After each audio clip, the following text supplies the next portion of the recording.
It's currently 4:21 a.m. It's Monday or Tuesday, August 19th, 2025, and I'm sitting here outside, awake. I don't like being awake at 4 a.m. Unless it's like right when I'm getting to bed. But last night I had an MRI at 6:15 p.m. So at about 5:20 p.m. I took a Xanax because my psychiatrist and my primary care doctor were like, "Well, you got claustrophobia, and we can give you a one-time dose of that so that you can go through it." And it worked really well. I get to the scan. They do the scan.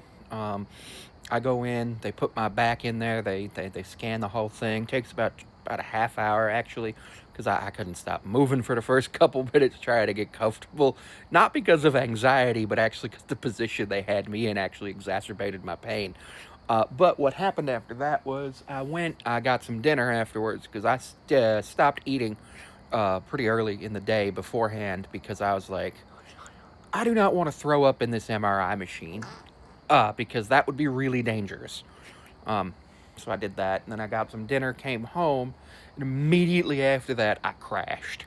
And when I say I crashed, I mean I crashed. I fell straight to sleep by about 8:15, which would have been about 8 hours ago. I actually woke up around 2 because I had massive diarrhea, which was a whole separate thing.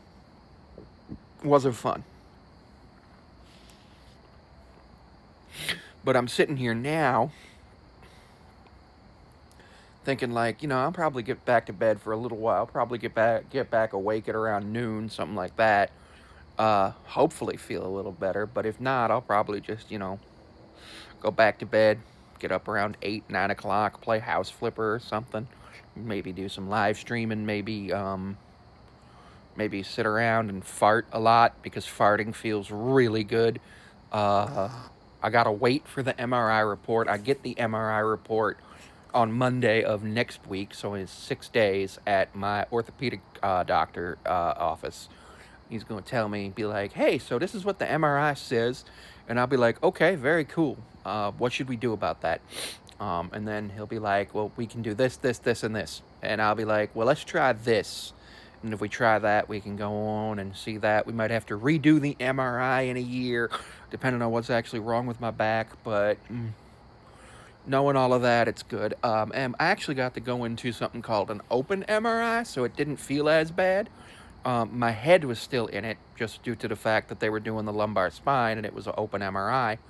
But I was actually able to feel less like I was in a coffin and more like I was just, in a CAT scanner. And a CAT scanner is not too bad. I had a CAT scan of my brain and cervical spine the other day because I got into a bus accident and I had a concussion. We had to make sure I didn't have a brain bleed. And that was even more nerve wracking, but they couldn't give me a Xanax because I was NPO.